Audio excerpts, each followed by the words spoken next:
사랑의 나눔 있는 곳에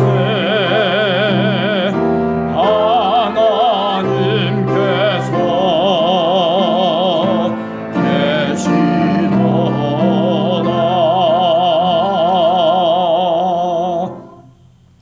신령과 진정으로 주님께 나아가오니 성령님이여 이곳에 임하옵소서. 성삼위 하나님을 예배하오니 우리 모두에게 은혜와 기쁨을 주옵소서. 아멘. 우리 시편 23편 같이 함께 봉독하도록 하겠습니다. 여호와는 나의 목자시니 내게 부족함이 없으리로다.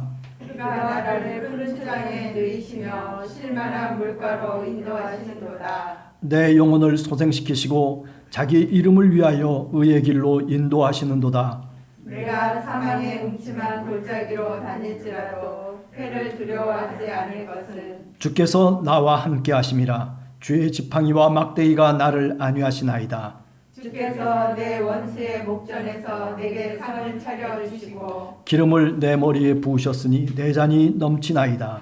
내 평생의 선함과 인자하심이 나를 따르리니 여호와의 집에 영원히 살리로다. 아멘. 우리 370장 함께 찬송하도록 하겠습니다. 370장입니다.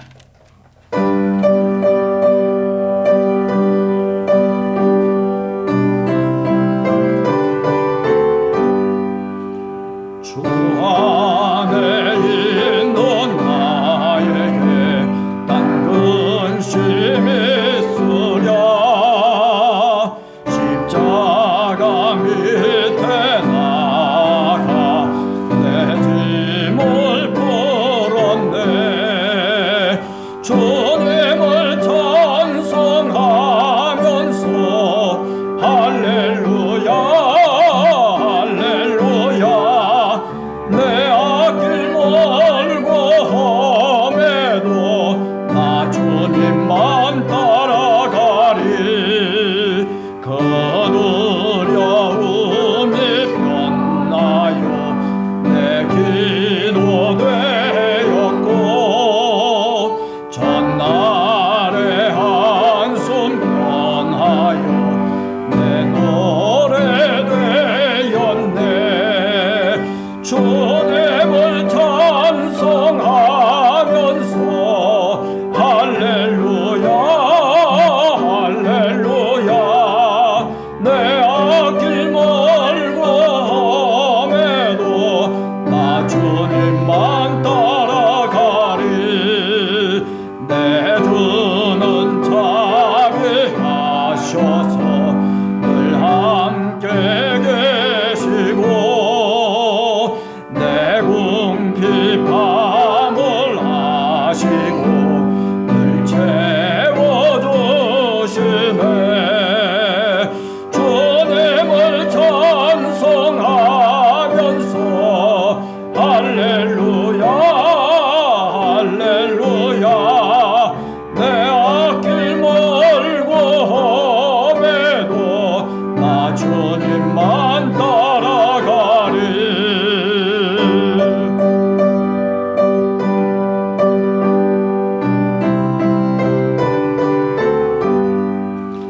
내 주와 맺은 언약은 영불변하시니 그 나라 가기까지는 늘 보호하시네. 주님을 찬송하면서 할렐루야 할렐루야. 내 앞길 멀고 험해도 나 주님만 따라가리. 예, 우리 세번역 사도신경 함께 고백하도록 하겠습니다. 나는 전능하신 아버지 하나님 천지의 창조주를 믿습니다. 나는 그의 유일하신 아들 우리 주 예수 그리스도를 믿습니다. 그는 성령으로 잉태되어 동정녀 마리아에게서 나시고 본디오 빌라도에게 고난을 받아 십자가에 못 박혀 죽으시고 장사된 지 사흘 만에 죽은 자 가운데서 다시 살아나셨으며 하늘에 오르셔 전능하신 아버지 하나님 우편에 앉아 계시다가 거기로부터 살아있는 자와 죽은 자를 심판하러 오십니다. 나는 성령을 믿으며 거룩한 공교회와 성도의 교제와 죄를 용서받는 것과 몸의 부활과 영생을 믿습니다. 아멘. 예, 우리 함께 앉으셔서 함께하는 사죄 기도입니다. 설날 명절을 보내고 저희 함께하는 식구들이 즐거운 마음으로 이곳에 모였습니다. 신중년 새해에는 좋은 일과 보람된 일들만 믿음의 나무에 열매를 맺게 하옵소서. 큰 소처럼 건강하고 힘차게 소망의 밭을 일구어 보람있고 행복한 한 해를 주옵소서. 주여 수고하고 무거운 짐을 십자가 아래 내려놓사오니 용서와 긍휼을 베푸소서. 아멘. 예, 우리 용서를 구하는 묵상입니다.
소망과 평화의 인사입니다.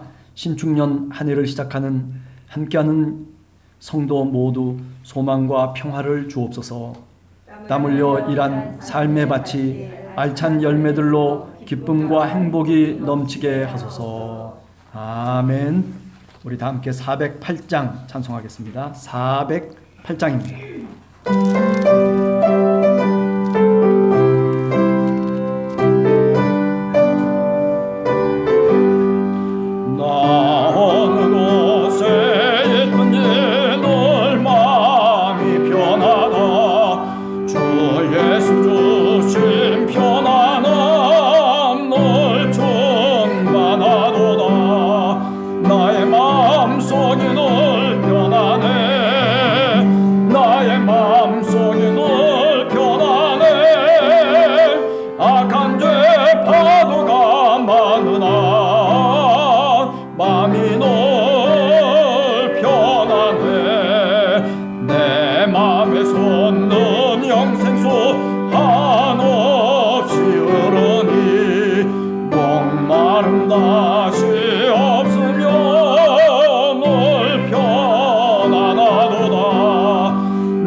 마음속이 널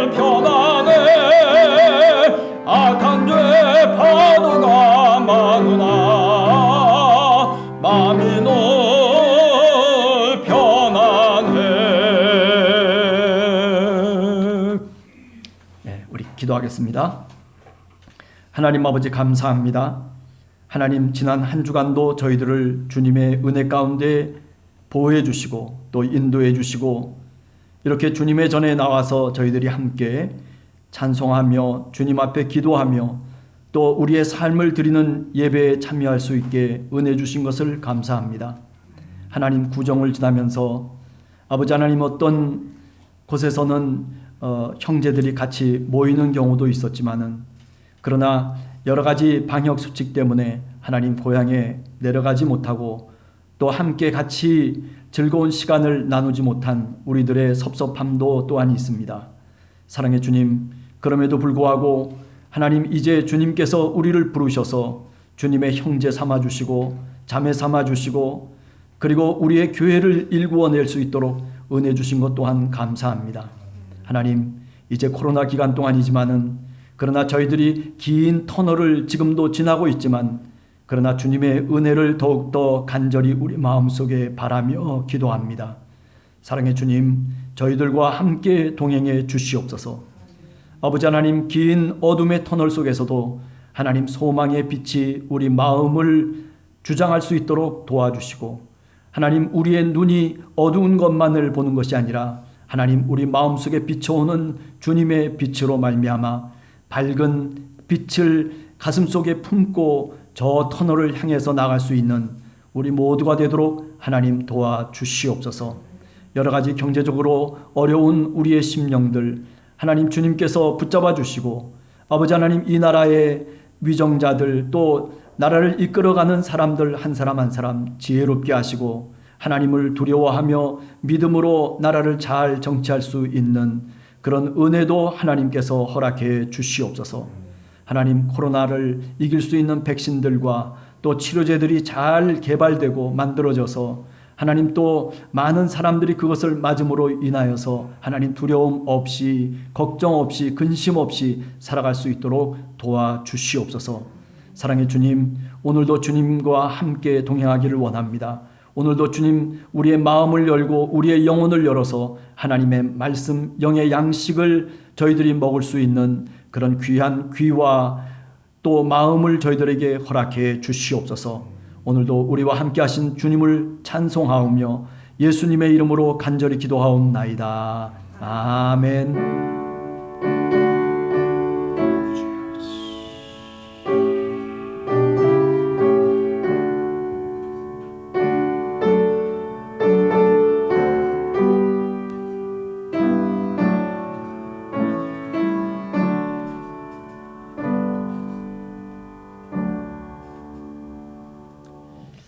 예, 우리 성경 봉독하겠습니다.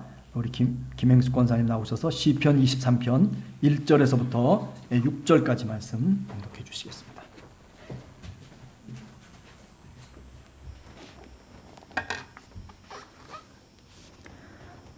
여호와는 나의 목자시니 내게 부족함이 없으리로다. 그가 나를 푸른 풀밭에 누이시며 쉴만한 물가로 인도하시는도다. 내 영혼을 소생시키시고 자기 이름을 위하여 의의 길로 인도하시는도다.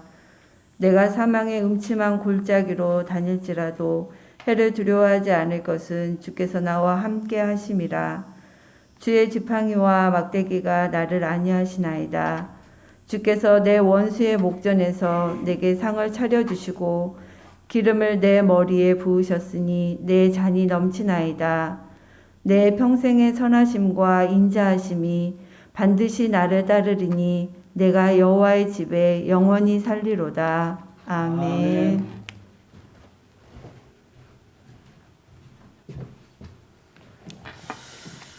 예, 구정을 지내면서 너무 아마 기름진 것들을 많이 섭취했을 거다 하는 생각을 합니다. 그래서 사실 성경 말씀을 좀 뭐랄까요, 무게 있는 것보다는 우리가 다 잘 알고 있는 그런 하나님의 말씀을 한번 오늘 서로 이야기하고 또 생각해 보면 어떨까라는 생각을 하고, 구약의 말씀 가운데서 우리가 잘 아는 다윗의 시편 23편을 생각을 했어요. 그런데 막상 시편 23편을 이렇게 꺼내놓고 생각을 하며 묵상을 하는데 별의별 생각이 다 나는 거예요. 그냥 간단하게 담백하게 이야기했으면 좋겠는데 그런데 오히려 더 마음에 무거운 짐이 눌리더라고요. 그래도 담백하게 짧게 해야 되겠다 생각을 하면서 오늘 준비를 했습니다. 가장 우리가 어떻게 보면 제가 주일학교 때부터도 생각해 보면 시편 23편은 늘 어렸을 때부터 낭독하고 외고 그리고 늘 목사님을 통해서 늘 듣던 그 성경 구절이 아닌가 그렇게 생각을 합니다. 어찌 보면 이 시편 23편을 다시 새롭게 뭐를 어떻게 읽어가면서 해설을 할 필요가 있나 없다는 생각도 들어요. 그냥 읽기만 해도 어쩌면 우리 마음속에 은혜가 되는 그런 그 시편 구절이 아닌가 생각을 해요. 그럼에도 불구하고 시편의 이 23편의 구성을 이렇게 보면 1절은 일종의 아주 환호성을 지르는 듯한 그런 그 고백적인 내용입니다. 그죠? 여러분들이 잘 아시는 것처럼 여호와는 나의 목자시니 내가 부족함이 없도다.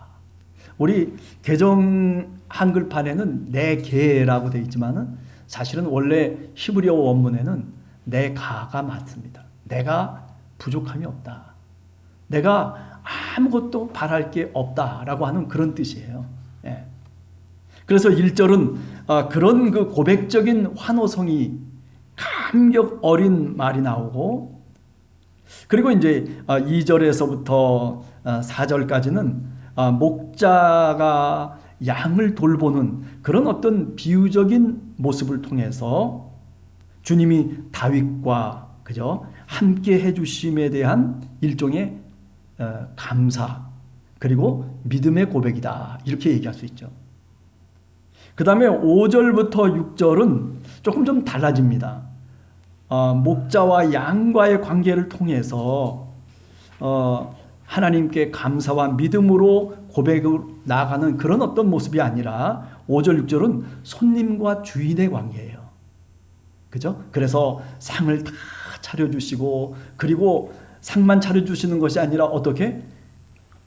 자기네 집에 들어온 그 손님 머리 위에다가 기름을 듬뿍 부어주는 그러니까 어떻게 보면 주인과 손님의 관계를 통해서 보다 더 다윗이 여호와 하나님 그분이 나를 이렇게 대우해 주시고 이렇게 나를 대접해 주셨다라고 하는 것에 대한 감사와 소망의 고백이라고 그렇게 이야기할 수 있습니다.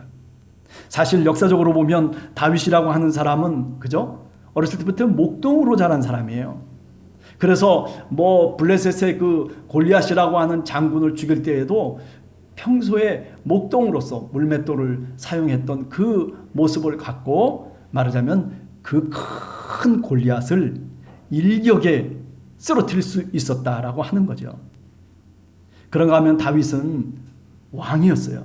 위대한 왕입니다. 그죠? 우리가 잘 알듯이 남쪽에 유다하고 그리고 북쪽에 이스라엘이라고 하는 그 지역이 있었는데 그 지역을 다 통일한 일종의 통일 왕국을 비로소 건설한 왕다운 왕이 누구냐면 다윗 왕이다. 그렇게 말씀을 드릴 수가 있습니다. 그러니까 이렇게 위대한 왕 그리고 싸움터에 나가서 저 북쪽에 아람 군대 그리고 남쪽에 아말렉 군대 그리고 저 남쪽 밑에 블레셋 군대 그저 삥 둘러싸여 있는 그런 어떤 지리적인 여건 속에서 장군으로 싸움터에 나가서 전쟁에서 승승장구했던 그런 아주 영웅 중의 영웅이다. 그렇게 말할 수가 있는 거죠. 또 그런가 하면 우리가 잘 알듯이 오늘 시편도 다윗의 시편 아닙니까? 그죠? 시편 150편이 있다면은 거기에 3분의 1은 다 다윗이 지었다라고 그렇게 이름이 붙여져 있는 그런 어떤 시편의 저자가 바로 다윗이다 하는 거죠. 그러니까 예술가이고 시인이에요. 아주 감성적으로 굉장히 뛰어난 감성을 갖고 있는 그러면서 깊은 감정의 어떤 그 굴곡을 글로써 표현해낼 수 있는 그런 아주 유능한 그런 시인 중에 시인이었다라고 얘기할 수 있는 거죠. 그러면서도 어떻게 보면 참 불행한 일생을 살았어요. 그죠? 가장 불행의 어떤 말하자면 첫 단추라고 얘기할 수 있는 것이 뭐 여러 가지가 있을 수 있겠습니다만은 그 가운데 하나가 뭐냐면 아들의 문제였어요. 그죠? 압살롬과 그리고 암논이라고 하는 두 아들이 서로 다투면서 결국 왕자의 난이 일어나서 압살롬이 암논을 죽여버리잖아요. 뭐 여러 가지 이유야 있겠죠. 뭐 누이를 어떻게 했다, 뭐 저렇게 했다, 많은 이유가 있었겠지만은 그러나 그 가정 속에 엄청난 불화가 우리가 지난 주일날 가인과 아벨의 얘기를 했잖아요. 그죠? 형이 동생을 죽였어요. 마찬가지로 이 다윗의 가문도 똑같았어요. 압살롬이라고 하는 형이 암논이라고 하는 동생을 죽인 거예요. 왜 그랬을까요? 여러 가지 이유를 우리가 아까도 얘기했지만은 그러나 정말 중요한 것은 뭐냐면 권력 투쟁이죠. 그렇죠? 예. 왕가라고 하는 다윗의 가문을 만들고 그리고 왕국을 건설한 그런 어떤 기쁨과 행복 속에 빠져들 기회가 없었어요. 오히려 이렇게 비극적인 그런 어떤 가정의 불화가 사실은 잇따라 나오고 있다라고 하는 거죠. 그런가 하면 블레셋이라고 하는 사울이라고 하는 그 왕, 여러분들 잘 아시잖아요. 다윗의 장인 아니에요. 근데 그 다윗의 장인이 자신의 사위를 죽이려고 하는 거예요. 쫓아다니면서 뭐 그게 뭐 다른 원인으로부터 출발하는 것이 아니라 그저 많은 사람들이 다윗이 골리앗을 이기고 돌아왔을 때 사람들이 외쳐대기 시작한 거예요. 야, 사울은 천천히요, 다윗은 만만이라. 다윗을 영으로 환호하면서 그렇게 칭송하는 그 소리가 듣기 싫었던 거예요. 마음속에 딱 갖고 있었죠. 저놈 언젠가 한번 처치를 해야 되겠다. 꼭 마치 이북의 김정은이가 김정남 자기 형을 죽이는 것과 같죠. 저 언젠가 없애야 되겠다. 네. 그래서 사울 왕이 다윗을 죽이려고 애를 씁니다. 사실 어떻게 보면 다윗의 절친 중에 하나가 누구예요? 요나단이라고 하는 절친이. 그게 누구냐면 바로 사울 왕의 아들이란 말이에요. 그러니 이 다윗이 정말 진퇴양난에 빠져 있는 거죠. 어떻게 할 수가 없어요. 자신의 절친의 친구의 아버지를 죽일 수도 없고 그렇다고 싸울 수도 없고 그래서 피하고 또 도피하고 또 피하고 그렇게 얼마나 많은 시절을 보냈는지 몰라요. 그러다 이제 말하자면 사울 왕이 죽고 난 다음에 비로소 왕으로 등극을 하죠.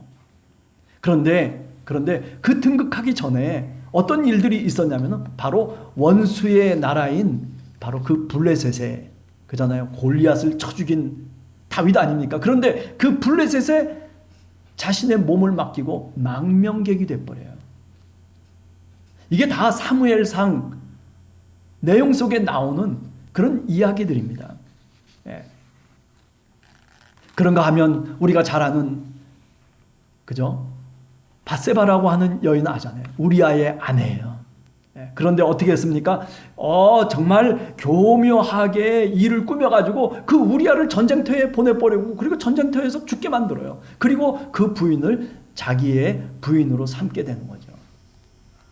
뭐 이런 등등의 일들이 사실은요, 사무엘상을 다 읽어보면 그게 다 다윗의 이야기인데 그런데 어느 한시도 편할 날이 없었어요.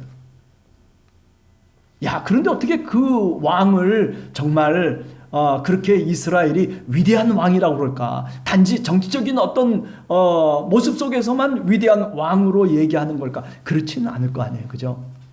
그래서 가만히 우리가 생각을 해보면 오늘 시편 23편을 통해서 우리가 왜 이렇게 우여곡절과 수많은 환난 속에서 그야말로 자신의 일생을 마감했던 이 다윗을 왜 오늘 또 우리가 이스라엘의 위대한 왕으로, 하나님을 사랑했던 왕으로 우리가 그렇게 고백하고 그렇게 여기느냐라고 하는 것에 대한 답이 사실은 시편 23편에 나와 있는 거죠. 자, 우선 첫 번째 1절을 보시면은 여호와는 나의 목자십니다. 나는 아무것도 원치 않습니다. 직역을 하면 그렇게 직역을 할 수 있어요. 저는 이 다윗의 고백을 읽어보면서 어저께도 그런 생각을 했어요. 야, 나도 좀 이런 고백을 했으면 좋겠다. 내가 일평생 살아가면서 다른 고백이 아니라, 다른 기도가 아니라 정말 이렇게 여호와 당신은 나의 목자십니다. 당신밖에는 내가 원하는 것이 없습니다. 내가 금은보화를 원하는 것도 아니고, 내가 어떤 커다란 지위를 원하는 것도 아니고, 나는 아무것도 당신 이외에는 내가 원치 않습니다라고 하는 이런 엄청난 고백. 그렇습니다. 오늘 우리 주님 예수 그리스도도 자신을 선한 목자라고 그렇게 말씀하시면서 뭐라고 얘기합니까? 요한복음 10장에 보면 선한 목자는 자기 양을 찾아다니며 그리고 푸른 초장으로 인도하고, 그리고 더 나아가서 정말 선한 목자는 마지막에 죽어가는 양을 살리기 위해서 자기 목숨도 버린다. 이렇게 요한복음 10장 11절에 말씀하고 있습니다.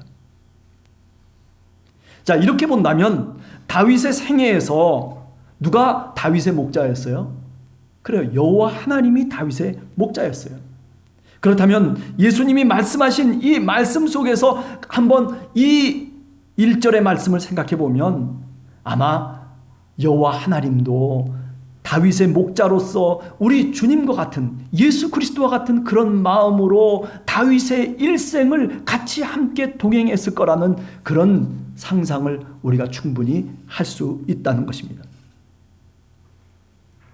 그래요. 다윗이 잘못을 행하고, 그리고 다윗이 허물이 많은 그런 어떤 모습들, 아니 실패하고, 그리고 좌절하고, 그리고 또 일어서기도 하고, 그리고 어떤 때는 행복하고 어떤 때는 불행해했던 그런 다윗의 일생을 한번 생각해 보면서 그때 하나님이 바로 그 옆에 계시지 않았겠어요?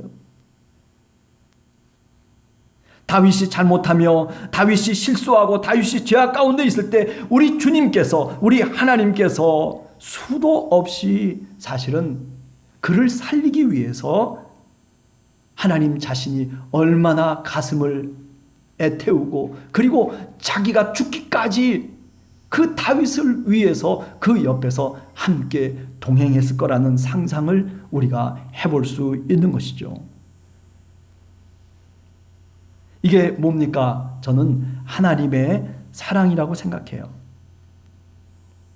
그래서 오늘 시편 23편에서 우리가 다윗의 어떤 모습을 만나냐면 바로 그 하나님의 사랑을 깨달은 자의 모습을 우리가 알게 됩니다. 그것을 깨달은 거예요. 그리고 우리에게 바로 그런 하나님을 우리에게 고백하고 있는 겁니다. 왕으로서 또는 전쟁의 영웅으로서 또는 아들에게 배신당하고 그리고 아들 때문에 가슴을 쳤던 바로 그 아버지로서 혹은 남편으로서 아들의 비극적인 배신과 신하들의 암투, 이런 모든 것들을 겪으면서 인생의 롤러코스터를 사실은 경험했던 사람이 누구냐면 다윗 왕이잖아요. 그런데 오늘 시편 23편을 보면 그의 결론은 너무나도 확고해요. 할렐루야. 뭐라고 결론을 맺고 있는 겁니까? 오늘 우리말로 다시 고쳐서 얘기하면 하나님과 함께 하는 것보다 더 행복한 것은 없다. 그거예요. 1절의 말씀은 다른 것 아니에요. 그죠? 하나님과 함께 하는 것보다 더 축복되고 그리고 더 행복된 것은 없다라고 하는 이런 확고한 신앙의 고백. 이것이 오늘 다윗이 말하고 있는 중요한 핵심 메시지다라고 그렇게 생각을 합니다.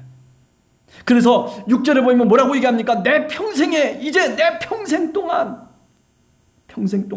내가 여호와의 집에 영원히 살리로다. 할렐루야. 네. 그래요. 오늘 여기 모인 또 우리 함께하는 교회 성도들, 우리 모두 이런 다윗의 고백이 우리의 고백이 되기를 간절히 원합니다. 하나님과 함께하는 것보다 더 나에게 행복한 것은 없습니다. 여러분 한번 그렇게 고백해 보시기 바랍니다. 그러면 하나님이 주시는 은혜가 우리에게 임하는 줄로 믿습니다. 두 번째 생각할 수 있는 것은 3절의 말씀입니다. 내 영혼을 소생시키시고 자기 이름을 위하여 의의 길로 인도하시는도다. 저는 이 고백은 다윗의 삶, 그가 살아온 모든 생애 그 자체를 아주 분명하게 나타내고 있다라고 그렇게 생각합니다. 우리가 다 성경에 있는 구약 성경의 다윗의 이야기를 알고 있듯이 다윗이 낙심과 그리고 절망의 늪에 빠져서 그리고 헤맬 때 늘 주님이 그를 찾아오셨어요. 그잖아요. 자신의 머리와 꾀를 갖고서 우리아를 저 전쟁터에 보내버려가지고 그래가지고 그 오른팔 같은 그 충신 신하를 자신의 그 오른팔을 그야말로 죽음의 전선에 내어보내고 그리고 그 아내를 차지하는 다윗의 그 욕심. 그죠? 그런데 어떻게 됐어요? 그런데 그럴 때 그냥 하나님이 놔두신 게 아니에요. 하나님이 가슴을 치면서 나단 선지자를 보내는 거 아니에요. 하나님이 오신 거예요. 찾아오신 거예요. 누구를 통해서? 나단 선지자를 통해서 찾아오신 거예요. 찾아와서 얘기를 합니다. 다윗아, 내가 너를 얼마나 사랑하는데. 그죠? 나단 선지자가 그렇게 지적하고 그렇게 회개하라고 얘기하는 것은 뒷면을 돌이켜보면 뭡니까? 바로 나는 너를 사랑한다는 거예요. 내가 네 곁에서 너와 함께 동행하고 있는 것 잊지 말라는 것 아니겠어요?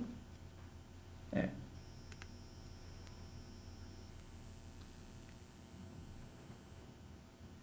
그렇습니다. 이렇게 주님이 찾아와 주셨어요. 그래서 다윗이 우여곡절을 그런 어떤 엄청난 삶들을 극복하면서 끝까지 그래도 하나님 여호와를 붙잡고 그리고 살 수 있었다는 것이죠. 아니, 수많은 사건들 속에서도 그가 어떤 때는 좌절하고 쓰러지지만은 그러나 그래도 일어서고 끝까지 그 하나님의 그 사랑의 끈을 붙잡을 수 있었던 그 근거는 사실은 다윗에게 있었던 건 아니에요. 다윗 자신이 그렇게 의지력이 강하고 다윗 자신이 그렇게 용감하고 다윗 자신이 그런 자격이 있었기 때문이 아니라 그것은 전적으로 하나님의 은혜였다는 말씀입니다.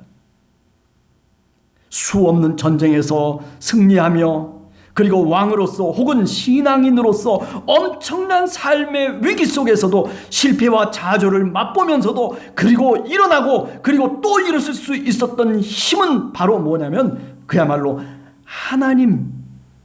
하나님의 은혜 때문이라는 거죠.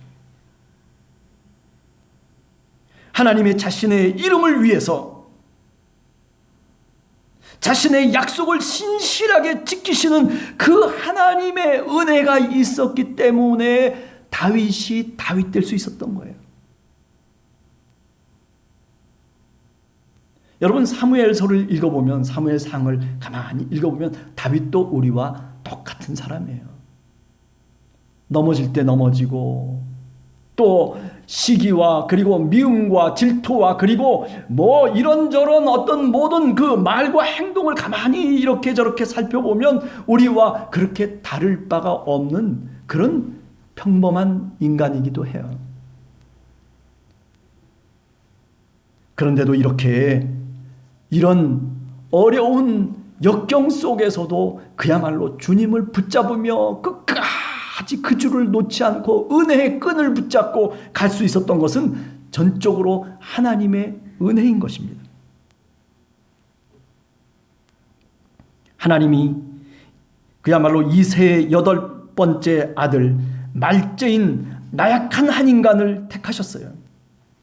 그리고 자기의 이름을 위해서 의의 길로 그를 인도해 가시고자 작정하시고 그리고 그를 의의 길로 인도해 가신 겁니다. 뭐 때문에? 하나님의 사랑과 은혜 때문에. 하나님은 우리를 그렇게 이끌어 가시는 분이에요. 예수 그리스도를 통해서 하나님이 우리들에게 하나님의 모습을 가르쳐주고 있어요. 제자들 어떻습니까? 그를 불렀어요. 저 갈릴리 해변가에서 그저 어부 잡고 그물이나 씻고 있는 그 사람들을 불러가지고 당신의 제자로 삼으십니다. 아니, 제자로 삼으셔서 그게 뭐 제자 같은 제자입니까? 그야말로 형편없는 제자들, 아무것도 배운 것도 없고 그저 그물을 던져서 하루하루를 살아가는 그 사람을 낚는 어부로 삼으시잖아요. 아니, 배신을 합니다. 아니, 그 엄청난 고난과 역경 속에서, 순환의 그 장소 속에서 제자들은 다 도망치고 아무도 남아있는 사람조차 없었어요. 겟세마네 동산에 올라가셔서 기도할 때도 어땠습니까? 여러분들 잘 아시는 것처럼 누구 하나 그분과 함께 기도해 줄 수 있는 그런 사람조차도 없었단 말이에요.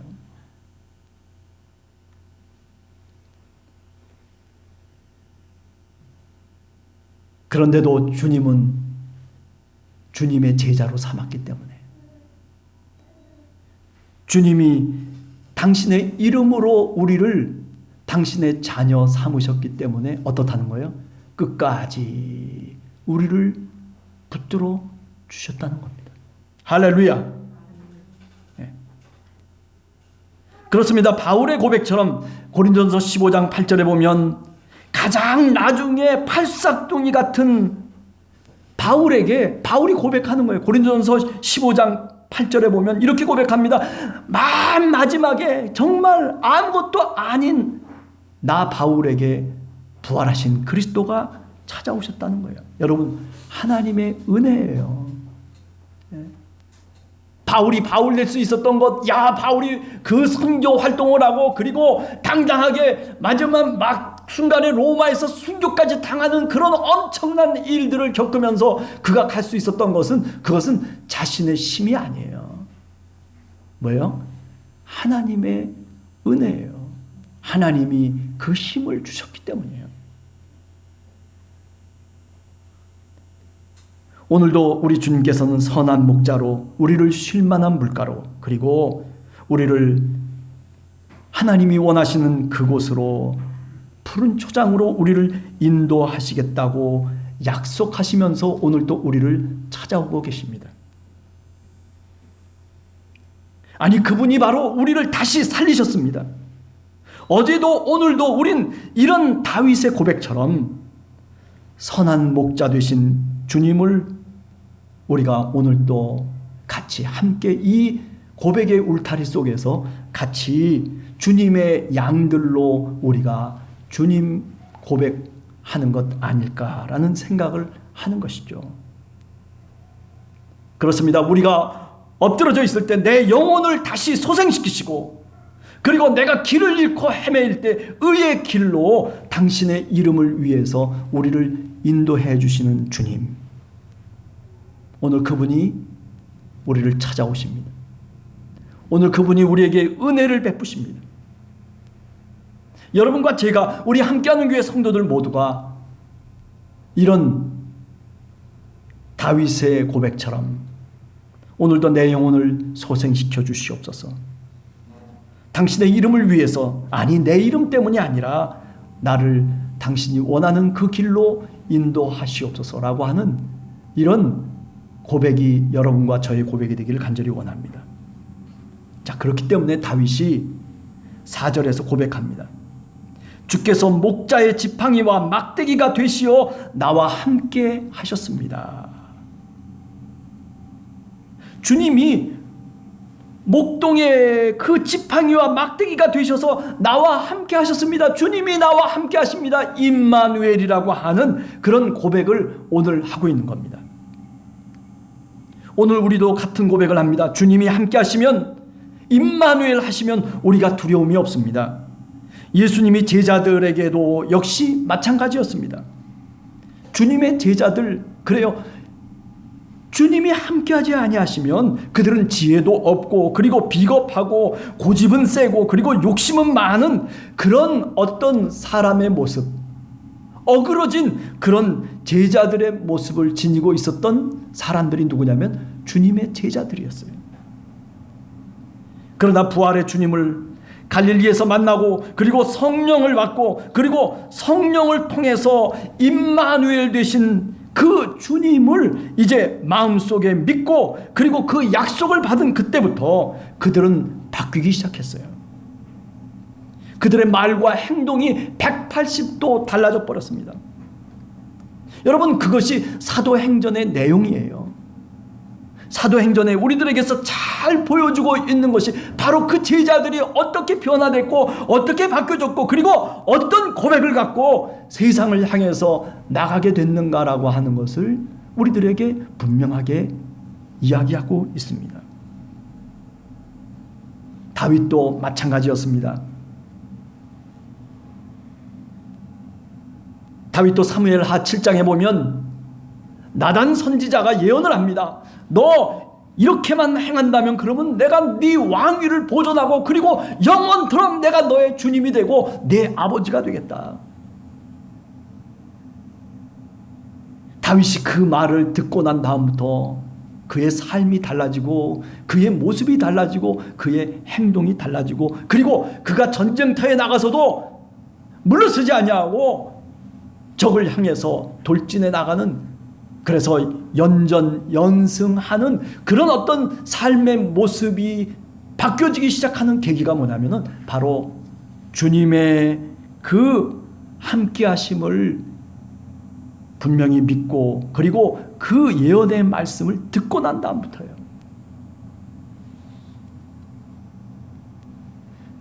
나단 선지자의 약속을 믿고서 다윗은 그렇습니다. 다시금 힘을 얻고 블레셋과 아람과 아멜렉 적군들과 싸우면서 연전연승하는 그런 엄청난 일들을 그가 경험하게 되는 거죠.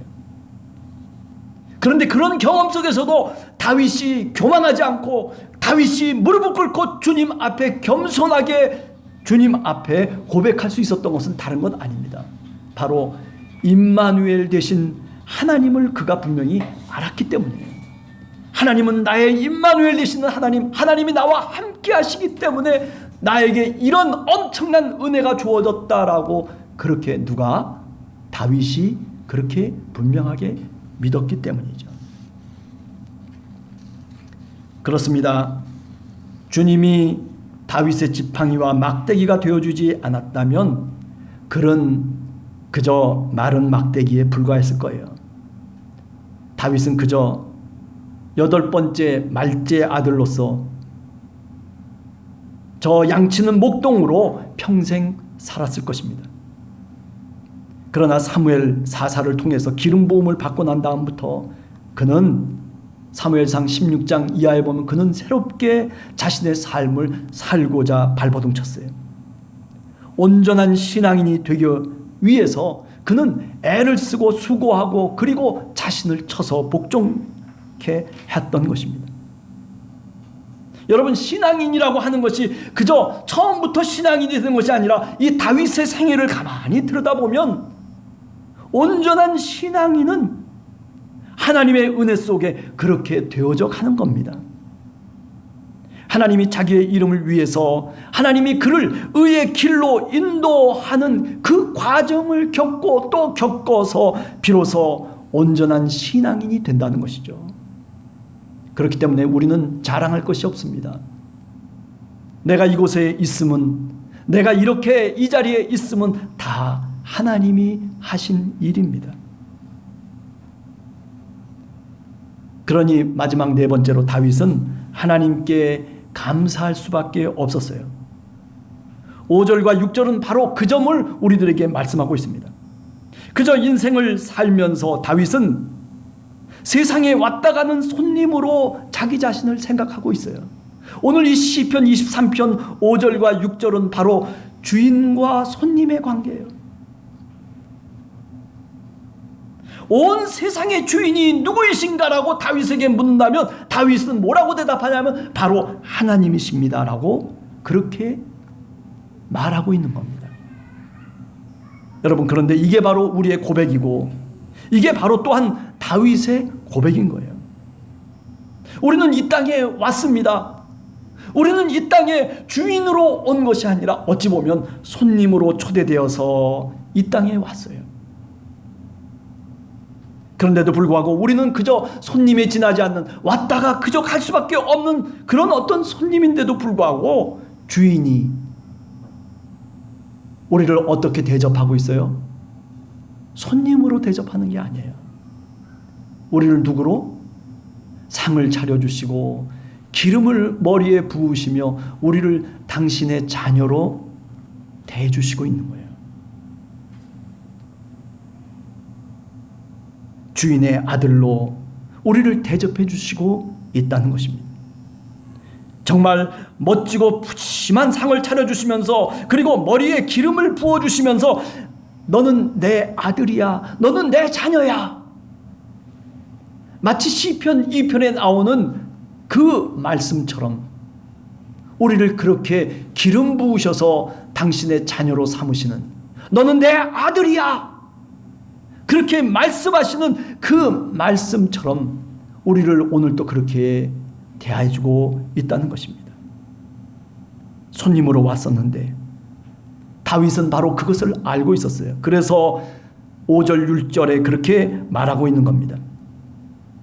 여러분, 그렇습니다. 마치 찾아온 손님을 왕으로 대해주시는 것과 같아요. 이것이 바로 하나님의 모습이고 이것이 바로 하나님의 사랑이고 하나님의 은혜예요. 우리 같은 나약한 사람들을 그저 종도 될 수 없을 정도로 자격이 없는 바로 우리 자신을 왕으로 대하고 있는 거예요. 하나님이 그 모습이 바로 예수 그리스도의 모습 아니었습니까? 마태복음 7장 12절에 보면 신구약 성경의 황금률이라고 얘기할 수 있는 너희도 먼저 남을 대접하라라고 하는 그 말씀, 이것이 바로 율법이고 선지자라고 그렇게 주님이 말씀을 하셨어요. 대접을 해도 그냥 아무렇게나 대접하는 것이 아니라 지금 5절의 말씀처럼 상다리가 부러질 정도로 내가 있는 것, 내 모든 정성을 다 해서 주인이 손님을 대접하는 거예요.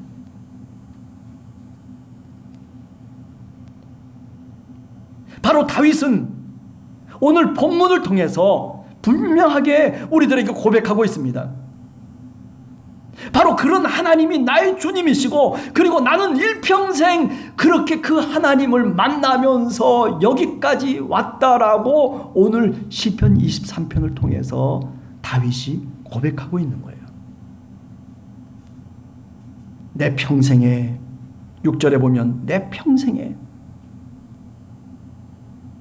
선하심과 인자심이 반드시 나를 따르리니, 얼마나 확실한 감사의 고백을 하고 있는지 모릅니다.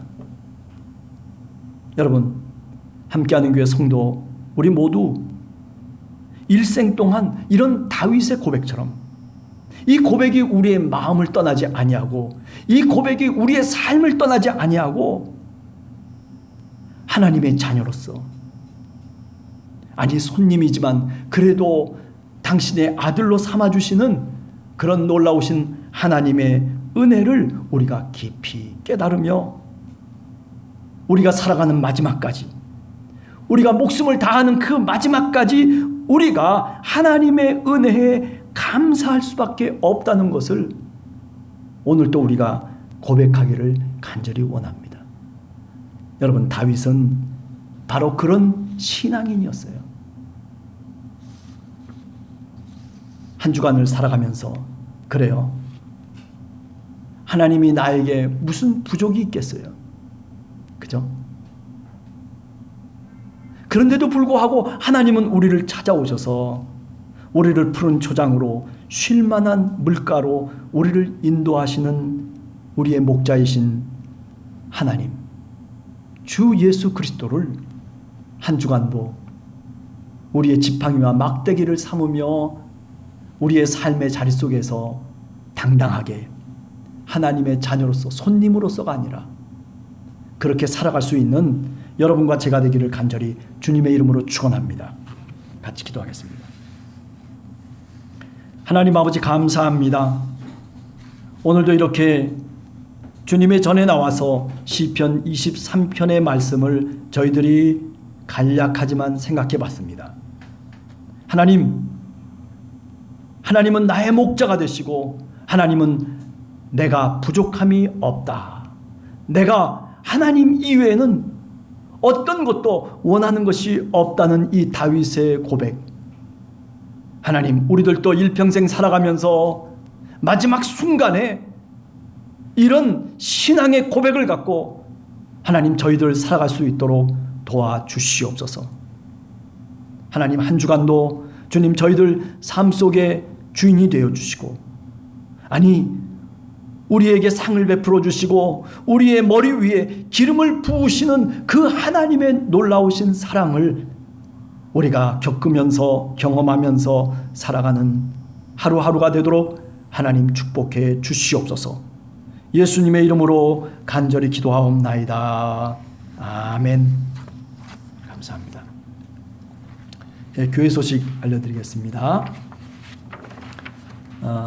주보 뒷면에 있는 것처럼요, 이제 아마 다음 주일부터는 2단계가 아닐까 생각돼요. 그래서 아침 예배하고 오후 예배를 1부, 2부로 나눠서 드리도록 하겠습니다.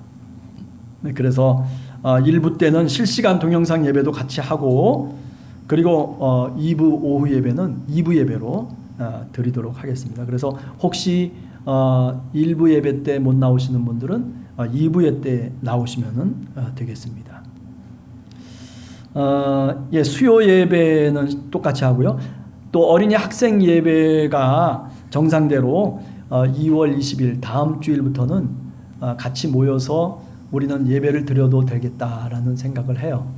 그래서 어린이 학생부 예배는 같이 나와서 예배를 주일날 드리도록 그렇게 하겠습니다. 예, 우리 지난주에도 잠깐 말씀드렸습니다만은 우리 혜인이가 결혼을 하죠, 그죠? 그래서 2월 27일 토요일 날 오후 5시, 장소는 웨딩글룹 위더스 영등포 9층 아모르 홀입니다.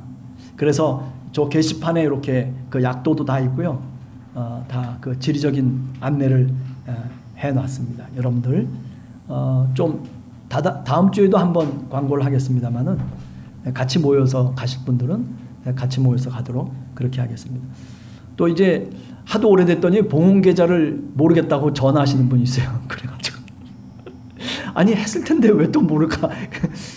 그래서 그 봉헌 계좌를 제가 이렇게 소개해놨습니다.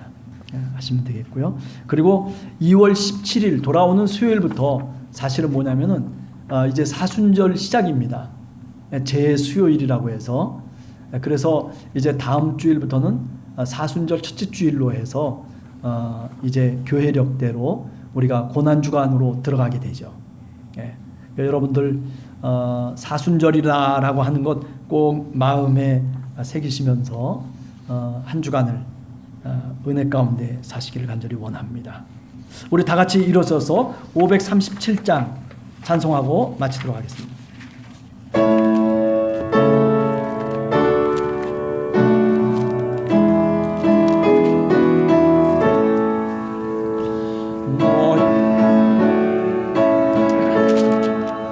왜 거기서 방황하나 금해를 입은 자 중에 또 너희를 도시려네 오라 오라 지체 말고 오라 오라 오라 지체 말고 오라 형제여 지체 말고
하나님 아버지, 우리가 한 주간 동안 주님의 은혜 가운데 살고 또 주님의 전에 나와서 이렇게 같이 함께 주님께 예배할 수 있는 은혜를 주신 것을 감사합니다. 하나님, 비록 연약하고 참 예수님의 제자들처럼 볼품없는 사람들이지만은 그러나 주님이 끝까지 붙드시며 십자가를 지시고 죽으셔서 부활하시고 제일 먼저 그 연약한 제자들을 찾아오셔서 당신의 사람 삼으시고 종 삼으시고 그리고 전도자를 삼아주신 그 주님의 놀라우신 은혜와 사랑, 하나님 오늘 저희들에게도 내려주시옵소서. 비록 부족한 사람들이고 연약한 사람들이고 저 사망의 음침한 골짜기에 떨어져서 그저 허우적거릴 수밖에 없는 저희들이지만 주님이 목자가 되어주시고 주님이 우리를 푸른 초장으로 쉴만한 물가로 인도하시겠다고 약속하신 그 주님의 이름 앞에 주님, 우리를 인도해 주신 것 참으로 감사합니다. 사랑의 주님, 이제 한 주간을 저희들 살아가면서 주님의 자녀로 살게 하여 주시옵소서. 우리가 살아가는 삶의 자리 속에 상이 베풀어지고 그리고 기름이 부어질 수 있는 그런 은혜를 저희 모두에 허락해 주시옵소서. 하나님, 연약한 믿음을 가진 자에게 주님께서 찾아가 주셔서 하나님 그 믿음을 강건하게 일으켜 세워주시고 하나님의 은혜를 더욱더 충만하게 허락해 주시옵소서. 하나님, 육신이 연약한 자들을 찾아가 주셔서 아버지 하나님의 주님 피 묻은 손으로 그 약한 곳을 어루만져 주셔서 하나님 그 믿음을 통해서 일어나게 하시고 낫게 하시고 고쳐지게 하시고 하나님 주님의 자녀로 세상 속에서 승리하며 살아갈 수 있도록 도와주시옵소서. 지금은 우리 주 예수 그리스도의